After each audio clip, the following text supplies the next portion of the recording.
Kovačič, Petra, milí přátelé, chtěli vás všechny hezky pozdravit. Asi je to první takový naše oficiální setkání. My jsme se se studenty loni touto dobou v adventě potkali před kostelem. Myslím, že David Vápeník tam byl a říkám, že to by bylo fajn, kdyby jsme se jako přátelili, protože já ještě mimo tady to, že dělám faráře, rektora kostela, ten kostel mimochodem dal v 18. století už císař, křižovníkům, tady to místo tak je takový jako český ostrov prostřed Vídně od toho roku 1732. A tak jsem si říkal, já když učím zároveň v Praze, prostě na univerzitě ještě ty dějiny umění, tak mám blízko prostě ke studentům, ke studentkám, tak mě těší, že se spolu poprvé takhle vidíme ve velkém shromáždění a je fajn, že se spolu tak jako přátelíme, kamarádíme a že můžeme určitě touto krásnou, zajímavou přednáškou otevřít tohleto naše společenství.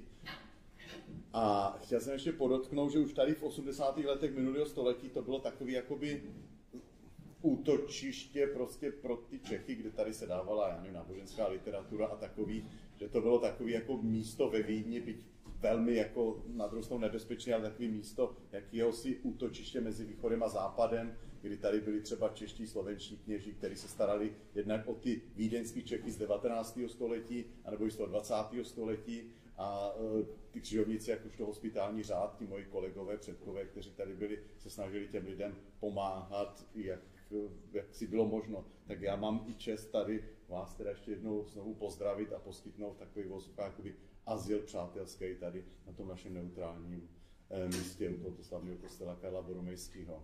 Takže ještě jednou všechny vás zdravím a ať se tady cítíte dobře jako doma. Děkuji. Veľmi pekne ďakujem.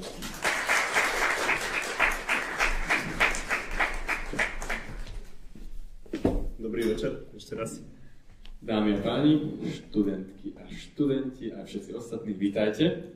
A môjho dnešného hostia si myslím, že vôbec nemusím predstavovať.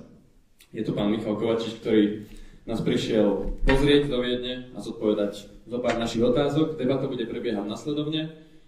3-4 otázky položím ja. Dáme tomu 20-30 minút a potom už to bude na vás. Čiže ak máte nejaké otázky už teraz, snáď sa ich neopýtam ja.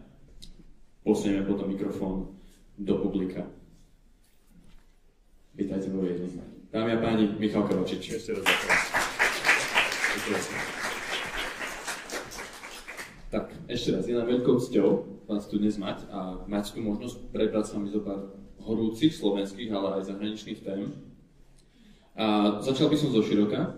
Chcel by som sa vás opýtať, pol roka dozadu ste boli v roli disidenta alebo v roli odchádzajúceho z najväčšej komerčnej slovenskej televízie. Určite tam bolo veľa neistoty. Dnes sa rozprávate so slovenskými študentmi vo Viedni ako zakladateľ najnovšej a najhorúzejšej internetovej televízie na Slovensku, ktorá sa tiež usiluje stať takým ostrovom slobodnej žurnalistiky. Ste touto situáciou prekvapení? Ako sa cítite? A čo táto vaša situácia, tento váš príbeh hovorí o slobode slova a slobodnej žurnalistike na Slovensku? Tak to je taký pekný dlhý blok, ale v každom prípade cítim sa veľmi dobre. Tým začnem. Naozaj ma baví robiť svoju robotu a je pre mňa naozaj veľká pasia a radosť, že okrem toho, že rozbiehame médium, tak robím proste opäť debaty, robím rozhovory s politikmi a je to niečo, čo ma naozaj naplňa.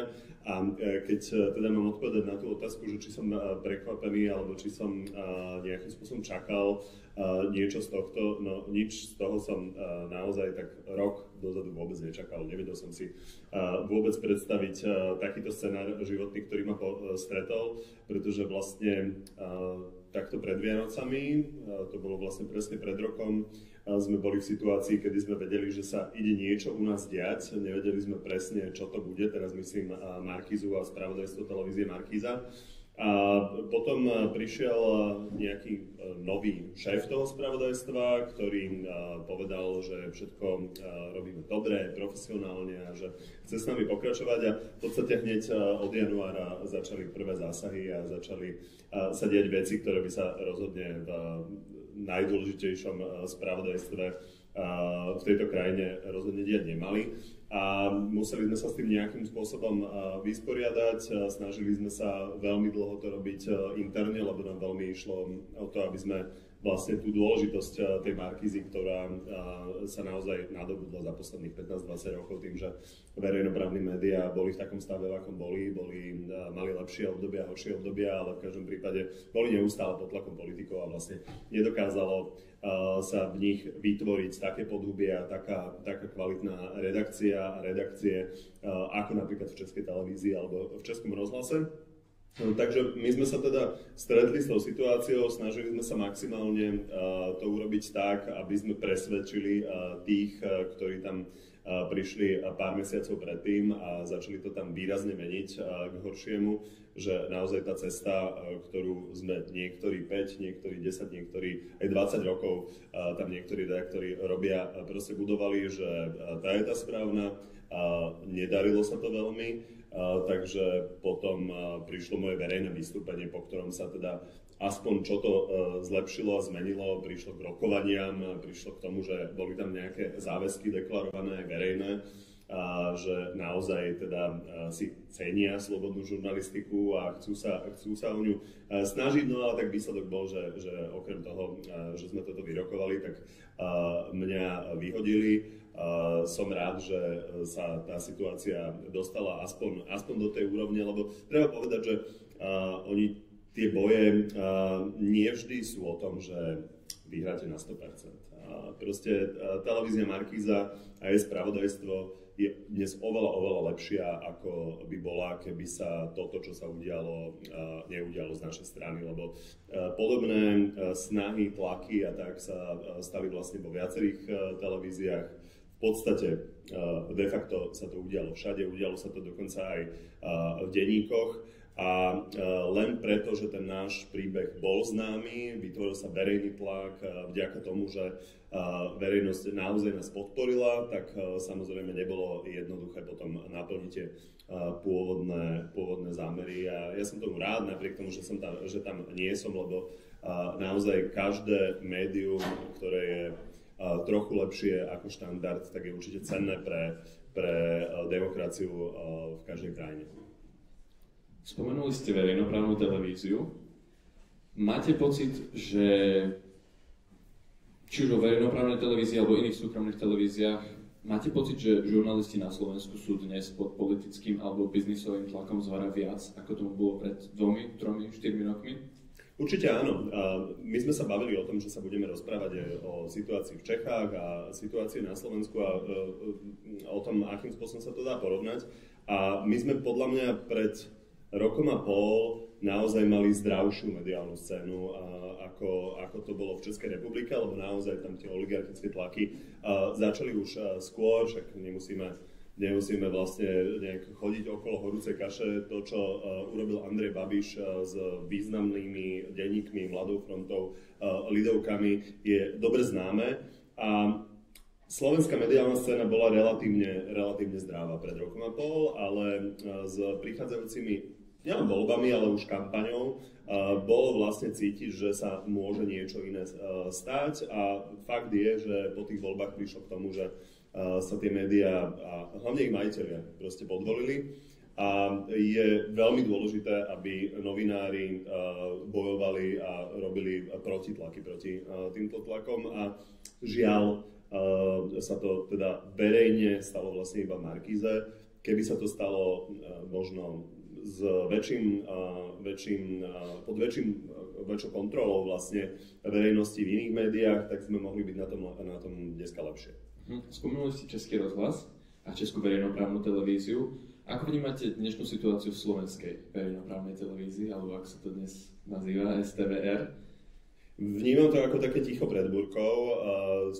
Napokon nepodarilo sa vlastne Slovenskej národnej strane, ktorá primárne tú tému nejako uchopuje. Však Andrej Danko rozprával už pred rokmi že on chce štátnu televíziu, že potrebuje štátnu televíziu a nie verejnoprávnu. Nevieme dodnes, že čo by to malo byť z hľadiska náplne, že či tam má teda iba vláda mať priestor, alebo aká je tá predstava. V každom prípade to uvidíme, až keď sa koalícii podarí vlastne dosiahnuť dosiahnuť to, že zvolí tam všetky orgány príslušné, bude to mať nového riaditeľa a potom až uvidíme, ktoré vlastne z tých síl, ktoré v tej koalícii sú, ktoré majú rozdielne záujmy a majú rozdielne pohľady na to, teda ako tá verejnoprávna televízia má vyzerať, tak až potom uvidíme, ako sa to prejaví. Ale v každom prípade tie odchody tam už začali, tá kvalita proste pomerne rýchlo klesá a je otázne, že či tam vôbec niekto vlastne ostane ešte predtým, než spoznáme nejaké skutočné vedenie a nejaké zámery.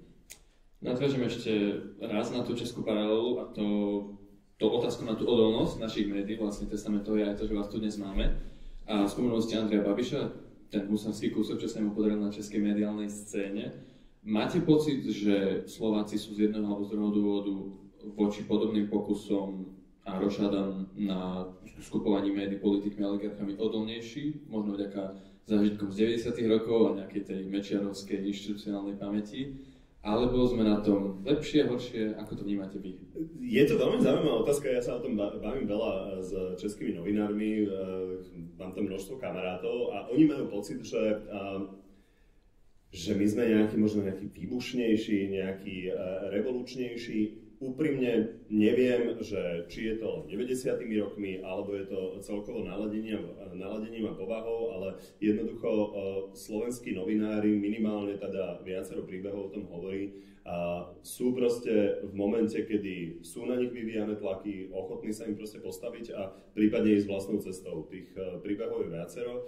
Myslím si, že dobre, ale otázka je, že či sa vlastne česká ochota českej žurnalistickej verejnosti nejako sa takýmto spôsobom k tomu stavať, vlastne ešte len neukáže, keď príde na naozaj lámanie chleba. Lebo ono sa tam deje takým systémom takého varenia žaby, ale myslím si, že to, čo môže nastať teoreticky po voľbách, keď bude pod väčším tlakom Česká televízia a možno aj Český rozhlas, tak tam sa až možno ukáže, že či je to rovnaké, alebo či sú teda českí novinári na to veľmi podobné. Takže počkáme si ešte rok.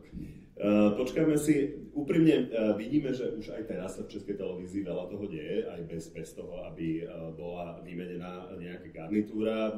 Je pravda, že poodchádzalo odtiaľ množstvo zaujímavých ľudí. Je známa Nora Friedrichová a 168 hodín, ale tam poodchádzali mnohí dlhoroční novinári, ktorí tam budú chýbať. A to je veľmi dôležité vlastne si uvedomiť, že tak ako každá dobrá inštitúcia, rovnako aj médiá, nič sa nedá vybudovať za pol roka ani za rok. Tie naozaj kvalitné redakcie sa budujú roky rokúce, v slovenskej televízii preto nevznikla poriadna redakcia kvôli tomu, že každé 2-3 roky ju niekto rozbil. A v českej televízii sa mnohé tie veci budovali 15, 20 aj 30 rokov. A bude veľký problém už len tie straty, ktoré zažila, a potom nahrádzať. Nie je to ešte, keď odtiaľ odíde polovica tých kvalitných ľudí, keď bude nejaký väčší problém po voľbách. Jedna otázka ešte k verejnoprávnej televízii. Ako v tomto kontexte vnímate zrušenie koncesionárskych poplatkov? Ničomu to nepomohlo, to je úplne jasné. Nezávislosť sa nebuduje prostredníctvom toho, že politici každý rok rozhodujú o tom, koľko má dostať televízia alebo rozhlas peniaze. Pravdou ale je, že my sme tu boli v situácii, že koncesionárske poplatky tvorili jednu z častí príjmov verejnoprávnych médií a v skutočnosti tam boli tzv. Zmluvy so štátom, čiže štát si objednával za milióny a milióny ročne konkrétne programy, aby vlastne zafinancoval úplne štandardný rozpočet. To nebolo, že by si vymysleli nejaké špeciálne projekty, ktoré ešte nikto v Európe nevymyslel. Jednoducho štandardnú prevádzku vlastne financovali tak, že minister kultúry sa dohodol na tom, akým spôsobom sa čo bude vyrábať.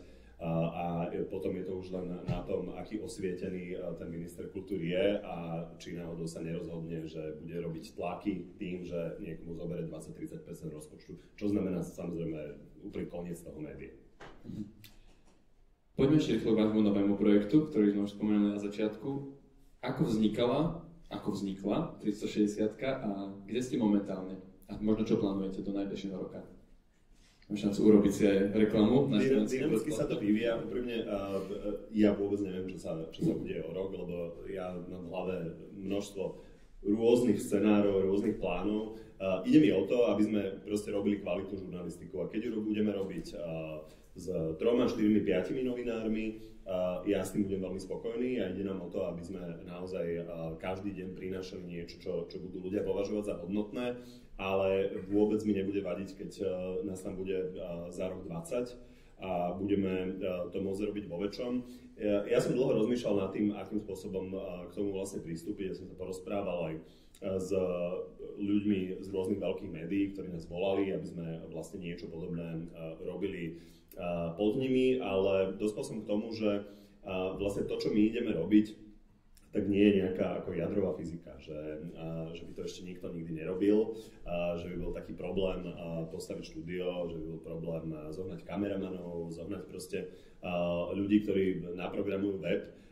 Podstatné na tom médiu sú vždy kvalitní novinári. Musí byť aj dobre manažované, musí samozrejme mať nejaké základné podmienky, ale bez kvalitných novinárov sa proste novináčina robiť nedá. Takže som to vnímal tak, že ak máme možnosť vlastne robiť tie veci tak, ako ich cítime, to, čo považujeme za to najpodstatnejšie, nahradiť vlastne to, čo sme cítili, že odchádza z toho verejného priestoru v tých elektronických médiách, proste kritická politika, investigatíva, pokrývanie kauz, to je vidno, ja to počujem aj od šéfov mimovládok, že vlastne veci, ktoré predtým mali veľkú pozornosť, tak teraz sa o ne nikto ani nezaujíma, lebo nejakým spôsobom sa teda transformovali tie spravodajstva na viac len nejaké pokrývanie toho nejakého dennodenného koloritu, ale do hĺbky sa im už veľmi nechce ísť a je to proste rôznymi príčinami, ale jednou líniou to ide. Chvíľu zaznievali také šepoty, že z toho bude akési slovenské DVTV, alebo už dokonca dojde k nejakej fúzii. Bude to viac ako DVTV?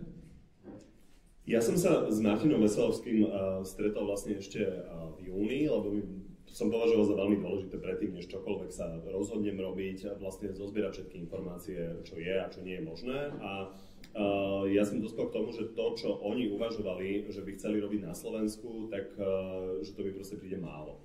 Lebo DVTV je zaujímavé v tom, že existuje dobrý rozhlas, výborná česká televízia, majú tam kvalitnú publicistiku, majú naozaj skvelé spravodajstvo a popri tom existuje nejaké DVTV, kde sú kvalitní novinári, ktorí sa kvalitne pripravia na rozhovor. Ale my sme trošku v inej situácii na Slovensku. Nám nestačí, aby sme mali iba zo pár kvalitných rozhovorov, lebo my potrebujeme naozaj pokrývať ten základ toho spoločenského diania, politiky, kauz, investigatívy a podobne. Takže mne ide o to, aby sme boli čo najviac aktuálni, aby sme naozaj prinášali to, čo sa deje a aby sme to prinášali s nejakým kontextom a popri tom s radosťou robím rozhovory, baví ma to a je to niečo, čo ma stále ťahá, ale bolo by to pre mňa málo. Keď skončíme, máme ešte 2 otázky. Prvú na Slovákov žijúcich v zahraničí, nás. Máte pocit, že táto komunita, ako sme počuli v úvode od Pátra Mareka, hrá nejakú rolu v ovplyvňovaní alebo zapájaní sa do situácie doma, aj keď sa napríklad rozprávame o slobodnej žurnalistike? A čo by ste povedali Slovákom, ktorí možno na návrat domov zanevreli? Alebo aj Čechom? Každý pozná svoj vlastný osud a má svoje vlastné podmienky. Takže tak ako množstvo ľudí emigrovalo v 80. rokoch, lebo nevedeli zniesť tie príkoria, tak mnohí sa rozhodli napríklad ostať kvôli tomu, že to cítili tak, že potrebujú byť napríklad s rodinou a potrebujú naozaj rozvíjať to spoločenstvo okolo seba. Ja nebudem nikoho presvedčať, že musí prísť, ale je pravda, že Slovensko je naozaj taká krajina neobmedzených možností a ako sa naozaj málo kde naskytne. U nás naozaj, keď chcete niečo zmeniť, tak sa to dá spraviť násobne rýchlejšie ako vo väčších krajinách. Keď si predstavíte, že chcete v Spojených štátoch len pohnúť napríklad spoplatňovaním liekov, tak to sú miliardy a miliardy dolárov investovaných proste do kampaní a sú to veci, ktoré naozaj vyžadujú obrovskú kooperáciu. U nás, keď príde partia šikovných ľudí, tak dokáže vlastne nastoliť tému a pohnúť za rok fakt celou krajinou. Takže na toto chcem len apelovať, že ak chce niekto meniť svet, tak na Slovensku je to teda akože možné veľmi rýchlo. A samozrejme Rakúsko tiež nie je gigantická krajina, ale myslím si, že je to oveľa jednoduchšie to robiť na Slovensku, kde množstvo ešte vecí nie je vybudovaných a naozaj keď niekto urobí prvotný impuls, tak môže to veľmi rýchlo postaviť. Ale prvá časť tej otázky bola iná. Či Slováci v zahraničí majú nejakú rolu, ktorú hrajú v domácej situácii? Určite. A špeciálne vzdelaní ľudia s kontaktami a so schopnosťou komunikovať a sieťovať ľudí sú extrémne dôležití. Napríklad už len preto, aby dokázali odovzdať vlastne tie informácie o tom, čo sa deje na Slovensku, prečo je to podstatné, prečo je dôležité to sledovať, vlastne širšej komunite proste tuto na západe. Lebo pokiaľ nám nebudú rozumieť a pokiaľ nás nebudú poznať, tak nebudeme nikoho zaujímať. A naozaj nasvedcovať niektoré problémy, ktoré sa dejú na Slovensku, je veľmi dôležité. Takže nie sme udávači. Nie. A rád by som tú moju časť tej debaty, predtým, než ju odovzdáme vám, ukončil takú možno pozitívnejšou otázkou, a to by bola otázka na mladých ľudí. Keď sa obzriete za tou svojou osobnou a profesionálnou cestou, životom, čo by ste radi, možno ako čerstvý otec, odkázali nám, mladým, ktorí sa do toho života až na pomaly rozbiehame? Že je veľmi dôležité nevzdávať sa, lebo ja cítim z toho, čo som za posledný rok a pol zažil, a už sa v podstate budem trošku opakovať, že ten život, on sa neskladá z grandióznych víťazstiev, ktoré sú o tom, že ja sa rozhodnem niečo urobiť a zmením proste vec o 100%. Ale napríklad ten príbeh tej Markízy je, že aj prehra 4-6 sa proste počíta. Lebo tá situácia proste mohla byť oveľa horšia. Takže preto je veľmi dôležité, len preto, že mám pocit, že možno niečo ťažké, alebo to vyzerá, nebude ešte beznádejne, tak nezanevrieť vlastne na tú snahu. Lebo počíta sa každá snaha. Naozaj, je to dôležité. Ďakujem. Dámy a páni, otázky.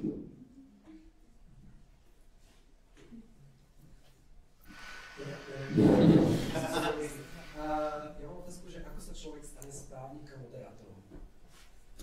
Pomerne jednoducho, že ja som vlastne už robil od 19 rokov v televízii, vo Fan rádiu som robil, čiže ja som si vlastne tak nejak vybehol vyštudovať právo. Študoval som to síce denne, ale treba povedať, že právnická fakulta Univerzity Komenského zase není až taká náročná, že by sa to nedalo robiť popri robote. Takže ja som to cítil tak, že chcem niečo vyštudovať, to právo bolo mi blízke asi aj kvôli tomu, že ma veľmi, veľmi bavili dejiny a tým pádom to prepojenie vlastne v tom prvom ročníku, ale v podstate aj na príjmačkách je tam pomerne silné. Takže ja som to nejak doštudoval s tým, že som v druhom, treťom ročníku som si bol istý, že to nebudem nikdy robiť. A teraz, keď sme riešili napríklad aj odbory a zaoberali sme sa proste produkovaním obrovského množstva textov, ktoré boli pri tom podstatné, som zistil, že som to naozaj nikdy nemal robiť. Naozaj aj niekedy som mal také naivné predstavy niekedy na strednej.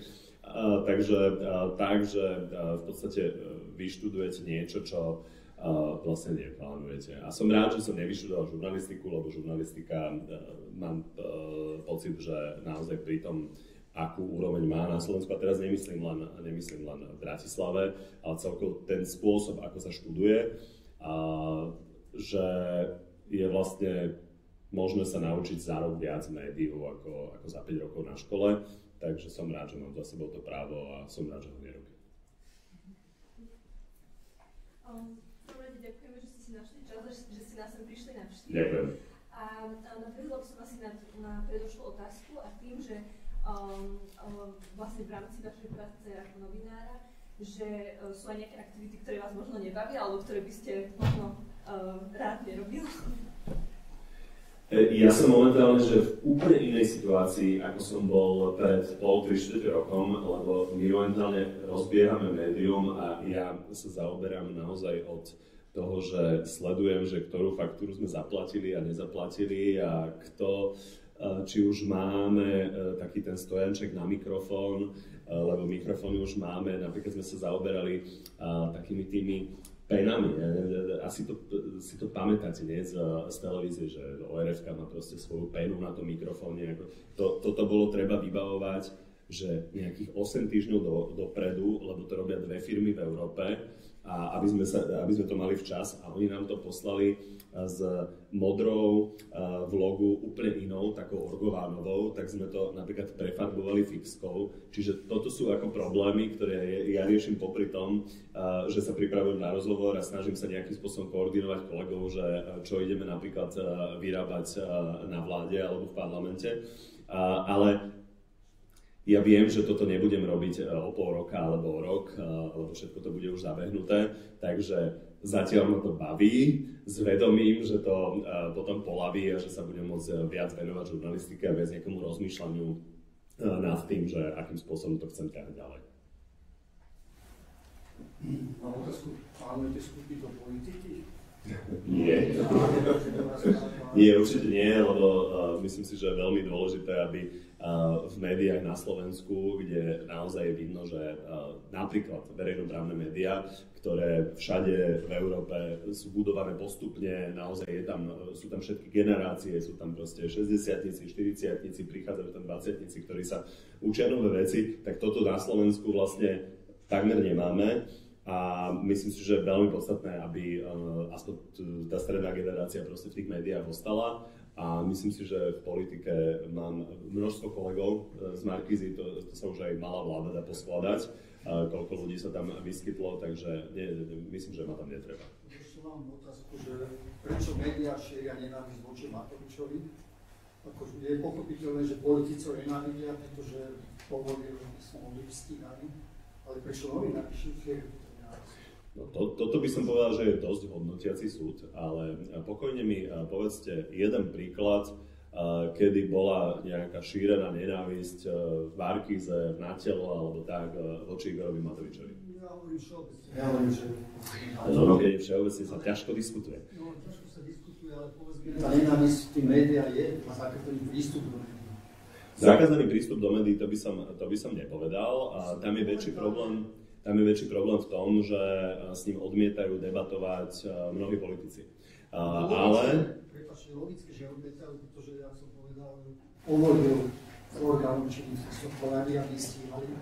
A to je zase hodnotiaci súd.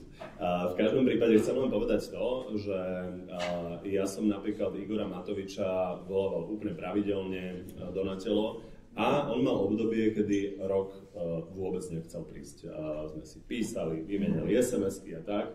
A rok som sa dožadoval toho, aby prišiel a musel som ho ísť osobne pozvať, aby si tam naozaj sadol.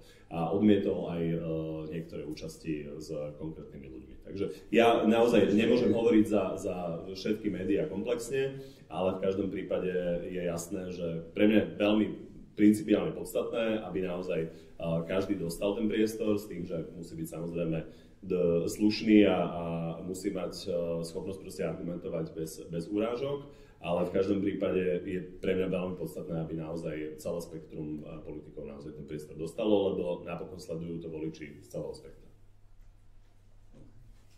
Nie ste spokojní, ja vám rozumiem, ale neviem vám odpovedať viac ako za seba. No chápem. Jak nám to som sa aj zmínil, to zvyšovanie toho sociálneho, nebo že sa vlastne nejaké sociálne poplatky na Slovensku zvyšili, tak v Česku si debatuje to zvýšenie, ale zároveň Andrej Babiš sa vyslovil proti tomu, že kdyby sa dostal k moci, tak by vlastne tie koncesionářské poplatky vlastne zrušil a udělal taký stejný scenáriu, ako je na Slovensku. A v Česku ta scéna, že jo, je taková náročná, že třeba v České televizi trvá hodně dlouho, než člověk dostane svůj počasek, tak samý tak. A mě by právě zajímalo, co byste poradil začínajícím žurnalistům, právě studentům, který jako chtějí do těch médií, ale zároveň není to úplně jednoduché samozřejmě. Každá doba je složitá a tak, ale...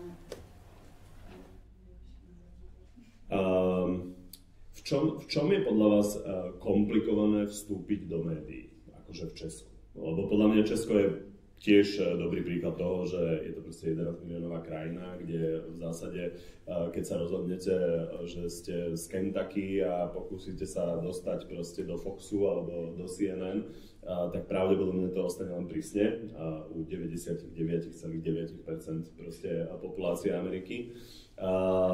Kdežto u nás je možné, aj vzhľadom na to, že napríklad nemáme staršiu generáciu v médiách, špeciálne v tých elektronických, tak urobiť proste veľmi rýchlu kariéru.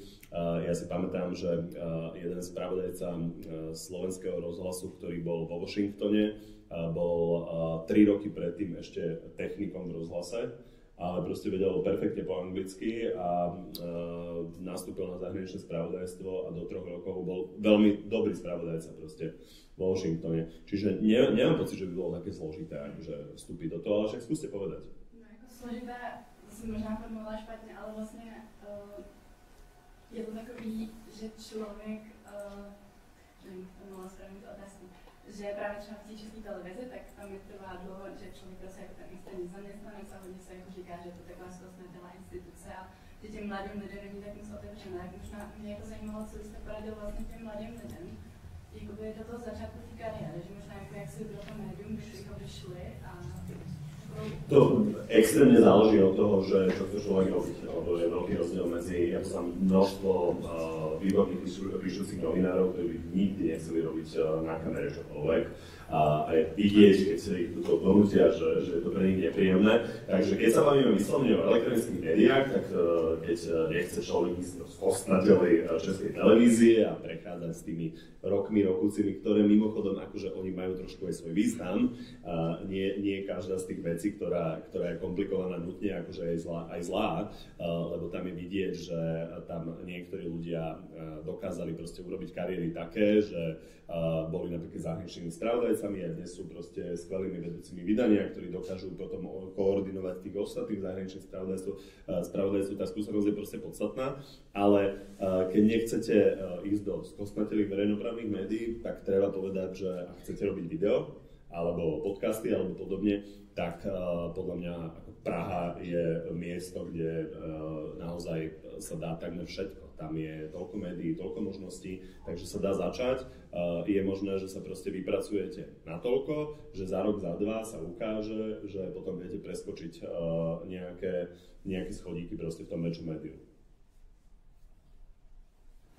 Ja som mala dve otázky k 360. V prvom rade, ja som počula tú diskusiu denníkom aj pomerne dlho, tak na začiatku takú detailnú. A chápem asi tomu samú projektu, že ak sa chcete odlišiť od tých ostatných médií, ktorých je dosť na Slovensku. A presne ten hlavný dôvod, že ste to spomenuli, je, má to široký spektrum politikov. A že ako veľmi dosiahnuteľné, ale to momentálne vidíte, alebo že s nejakou menšou skúsenosťou, teraz z môjho pohľadu, hlavne teda vládni koaliční politici veľmi radi niektoré médiá klasifikujú na nepriateľské, útočné a k tomu nechodia.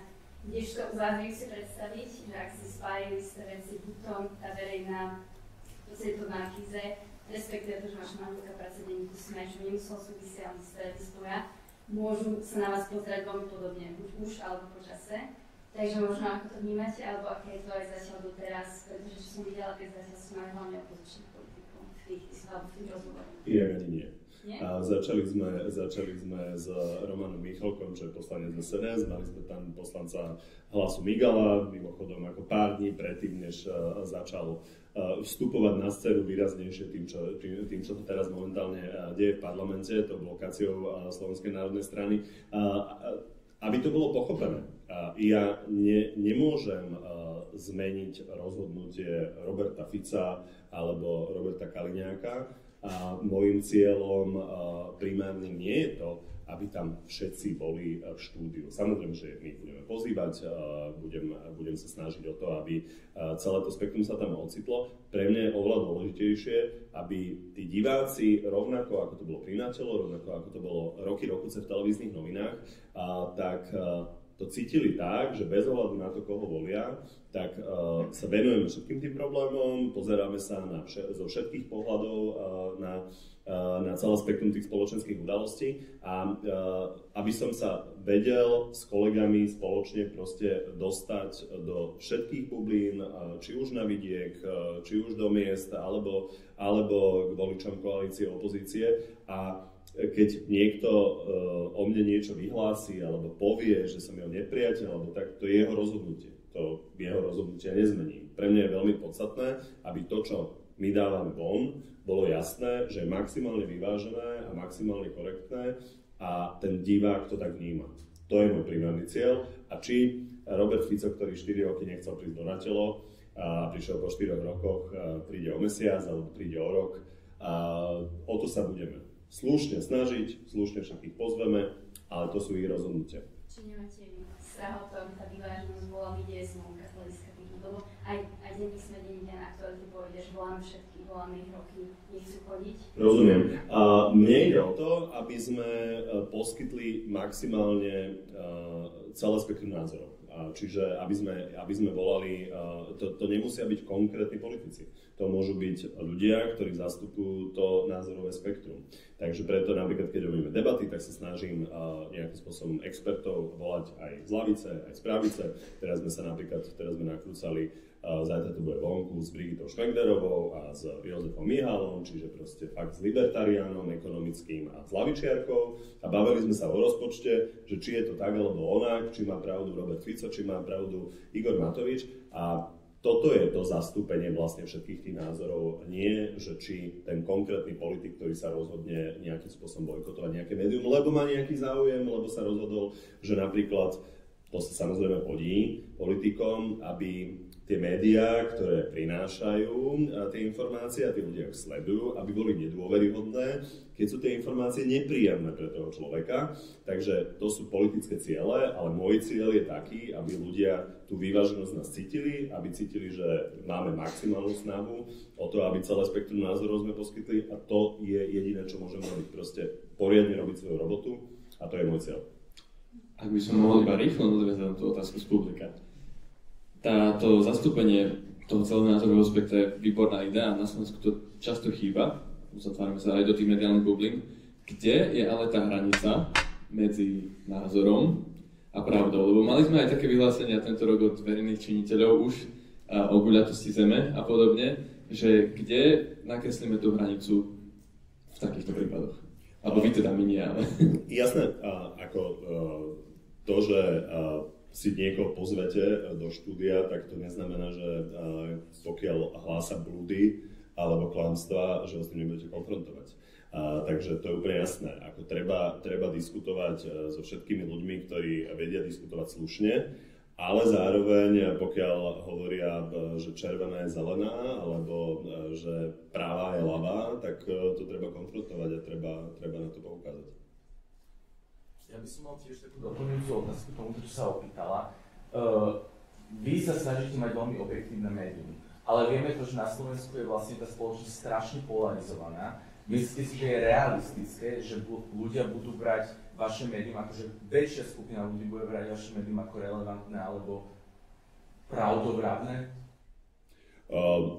Je pravda, že sú veci, ktoré sa úplne nerozhodnú ani v 360-ke, ani v Bratislave, ale napríklad regulácia sociálnych sietí, ktoré nás dostali do veľkej miery do tohto stavu, sa proste rozhodne napríklad aj tým, akým spôsobom sa zmení administratíva Donalda Trumpa, že či sa to napríklad ešte zhorší, lebo to nás spokojne môže čakať. A veľmi záleží od Bruselu, do akej miery proste bude na tie sociálne médiá tlačiť, lebo je pravda, že pokiaľ budete proste promovať lož, tak sa to bude šíriť medzi ľuďmi, pokiaľ je to kanál, ktorý proste príjmajú. Ale to neznamená, že my nemáme proti tomu robiť protitlak. Takže predstava, že v prieskume povie 95% ľudí, že toto je objektívne médium, samozrejme by bola naivná. A v tej spoločenskej klíme, ktorú máme, je presne aká hovoríte, proste sme naozaj rozdelení v mnohých témach úplne neuveriteľne, tak nie je to možné. Ale na druhej strane teraz robilo CEDMO, to je taká organizácia, v ktorej pôsobí napríklad Václav Moravec, prieskum a vyšlo z toho, že hoaxu o tom, že ja už nebudem to vedieť presne citovať, ale myslím si, že Štefan Harabin s tým prišiel, že vlastne celú 360 zaplatil ESET, ale nepriznal sa k tomu, lebo sa za mňa hanbí. Takýto pohľad tomu verí, tuším, že nejakých 30% ľudí a 2/3 tomu neveria. Takže ten prieskum ukázal, že vlastne až také zúfale to nebude. Takže budeme sa maximálne snažiť robiť proste dobre svoju robotu a my samozrejme nepresvedčujeme všetkých, lebo tie protitlaky budú. Ale musíme sa snažiť. Možno tiež trochu nadviažem na túto otázku. Ako zjednotiť polarizované názory v tejto klíme? Pretože to, čo sa deje na Slovensku, to nie je len na Slovensku alebo v Strednej Európe, to sa deje všade. A teda možno existuje nejaká krajina alebo nejaký čas, počas ktorého to fungovalo, počas ktorého boli ľudia naozaj zjednotení, médiá boli zjednotené aspoň na nejakú krátku dobu, alebo je nejaký príklad spoločnosti, kde to funguje, ale tam sa môžeme učiť? Ja budem rád, keď trošku pozrieme do histórie. Máme tu kolegu práve odišiel, ktorý by nám určite vedel porozprávať o tom, čo urobila Kníh-plač, keď som Gutenberg prišiel. Ako rozmetala proste akože dôveru, ako zmenila proste atmosféru spoločnosti na desiatky rokov, lebo to bolo nové médium, ktoré sa vtedy objavilo, ktoré proste zmenilo spoločenskú klímu v Európe. My to žijeme teraz veľmi zrýchlene s tými sociálnymi sieťami. Ja si myslím, že ja verím v budúcnosť ľudstva, takže myslím si, že budeme schopní sa s tým nejakým spôsobom vysporiadať, ale do momentu, kým toto nevyriešime, tak sa to výrazne zlepšovať určite nebude z takéhoto celospoločenského pohľadu. Ale čo je podľa mňa veľmi dôležité, je robiť to akože v malom vo svojom okolí, ako aby sme sa nerozdeľovali špeciálne proste takto, keď sú to študenti, ktorí chodia okolo seba, poznajú sa, ktorí sa budú hádať o nejakých konzervatívnych, liberálnych témach, nebudú mať pocit, že sa spolu nemôžu rozprávať kvôli tomu, že v nejakých čiastkových veciach, ktoré mimochodom ako z hľadiska takého života tvoria proste úplne marginálnu časť, my sa zhodneme skoro na všetkom.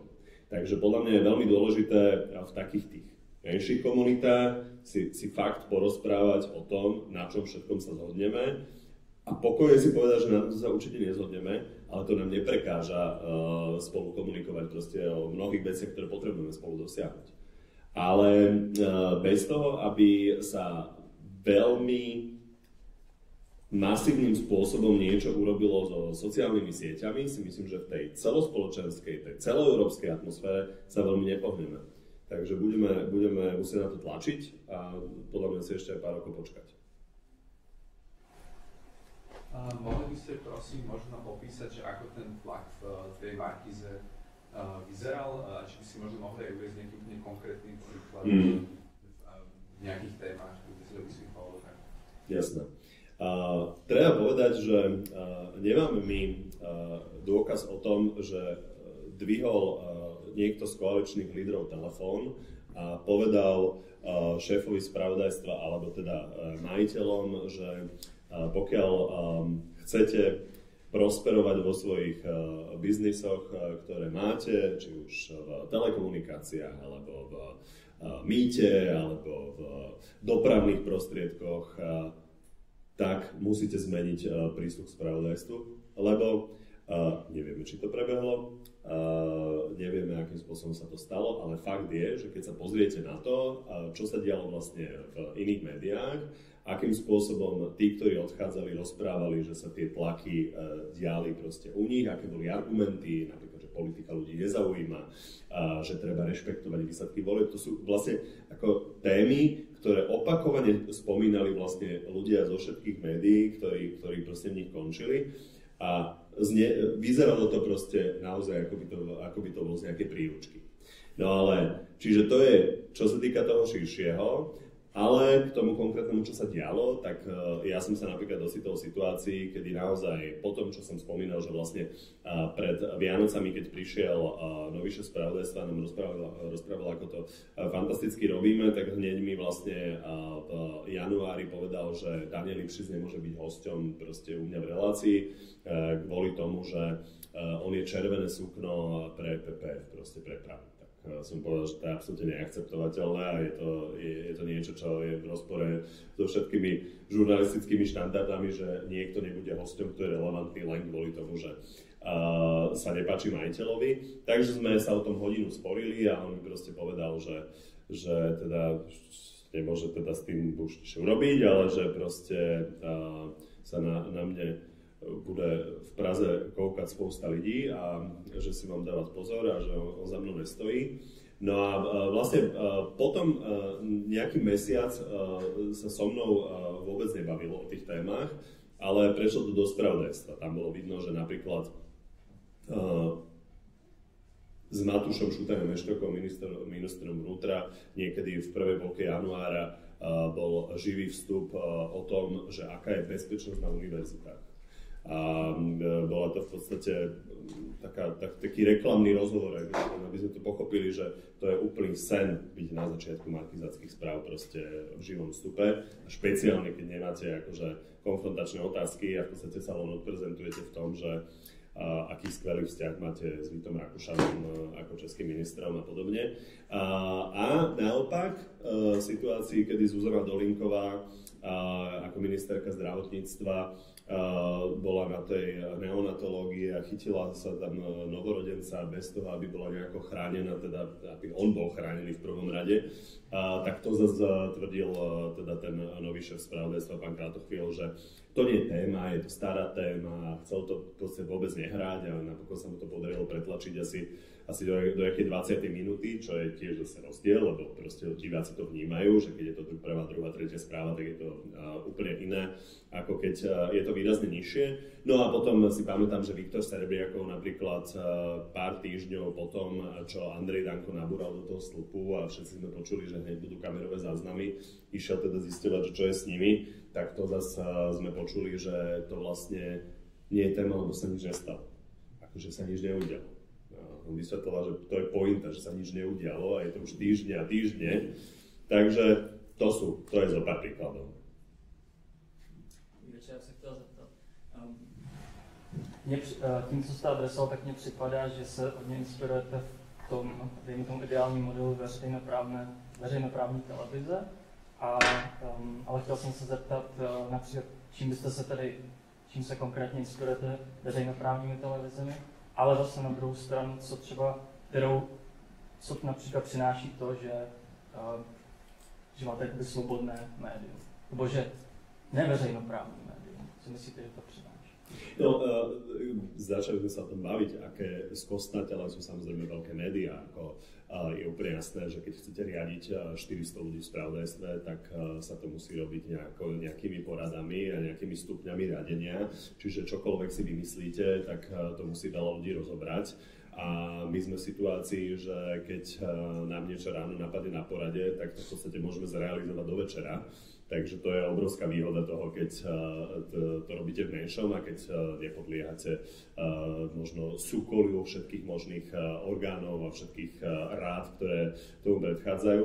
No a čo sa týka tej verejnoprávnosti, čo je pre mňa podstatné a je to proste niečo, čo si nesiem. Ja som mimochodom od 19 rokov robil vo verejnoprávnej televízii a potom som po 6 rokoch odišiel. Tak ja to cítim tak, že je veľmi dôležité, aby sme vlastne mali celospoločenskú diskusiu s čo najširším názorovým spektrom a to je to napríklad, čo je pre mňa veľmi inšpiratívne. Špeciálne, keď sa naplnia predpovede, ktoré teda nevyzerajú zatiaľ dobre, že tá verejnoprávna televízia bude dosť zdecimovaná, tak budem rád, keď budeme natoľko silní a budeme mať proste natoľko veľa predplatiteľov, že budeme vlastne nahrádzať tie verejnoprávne formáty, ktoré proste zmiznú.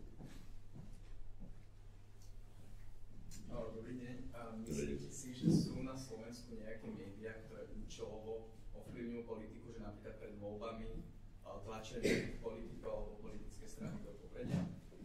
No mali sme vyslovene, myslím si, že sériu všelijakých dezinfowebov, ktoré to očividne robili a ťažko povedať, že či niektoré veci sú vyslovene platené, alebo je to vyslovene, že značenia. A ja sa celkovo dosť obávam takej vyhranenosti názorovej médií, lebo myslím si, že Spojené štáty sú skvelý príklad toho, a kam to vedie, keď proste sa ocitnete v situácii, že demokrati si chodia proste do CNN večer potvrdzovať názory a republikáni do Foxu a vlastne sa žiadnym spôsobom spolu už ani nebavia. Takže to, čo badám, že na Slovensku je práve taká nejaká názorová vyhranenosť, ktorá môže byť pre niekoho, že obchodne výhodná, čiže nejakým spôsobom utvrdzovať svojich čitateľov proste v ich názoroch a tým pádom možno si neotvárate možnosť vlastne osloviť všetkých, ale máte proste svoju úzkú skupinu, ktorá sa vás drží. Takže touto cestou určite nechcem ísť a bolo by veľmi dobré, keby sme stále mali proste aj v tejto malej krajine proste na Slovensku akože médiá, ktoré by to nerobili. Lebo pokiaľ nebude sa nikde debatovať akože medzi tými jednotlivými názormi, tak vlastne sa nemáme šancu ani zhodnúť a vlastne nemáme šancu ani vidieť, že na čo všetko máme spoločné názory. Ja som robil niekoľko debat pred voľbami s expertami na zdravotníctvo a oni v podstate v každej strane tvrdili tí experti to isté s výnimkou Sasky, ktorá vždy mala proste ako oveľa libertariánskejšie pohľady na to zdravotníctvo, ale v zásade dokonca ešte aj Marek Krajčí z Olano, ľudia z PSK, z Hlasu, zo Smeru hovorili to isté, až na to, že potom sa to po voľbách vôbec nedialo. Všetci vedeli, že treba 2-3 veci urobiť a nič z toho sa nestalo. A je veľmi dôležité, aby tá debata o tom sa diala proste nepoliticky, lebo keď to všetko furt nasvedcujeme, že minister urobí to a povieme, že je to proste kvôli tomu, že je Smerák, alebo že je Hlasák, alebo naopak ten expert z PSK, že to robí kvôli tomu, že neviem, chce aké móresy proste niekde zo západu zavádzať, tak my vlastne neurobíme, že základné veci, ktoré sú principiálne dôležité na to, aby to zdravotníctvo, ktoré sa zosúva a ide naozaj stále horšie, tak sme zmenili. Takže preto je hrozne podstatné, aby sme dokázali spolu v tomto smere debatovať a nemali len médiá, ktoré budú potvrdzovať názory svojich čitateľov. Dámy a páni, Michal Kováčič. Ďakujem pekne.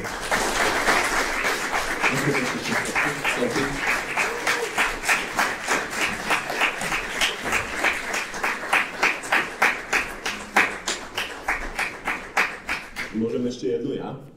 Môžeme na pamiatku. Čakajte. Teraz to postačí. Všetkých, hej?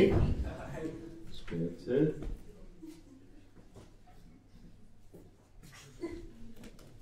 Skvelé. Ďakujem pekne.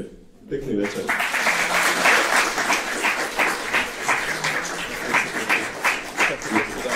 Tak sa môžete.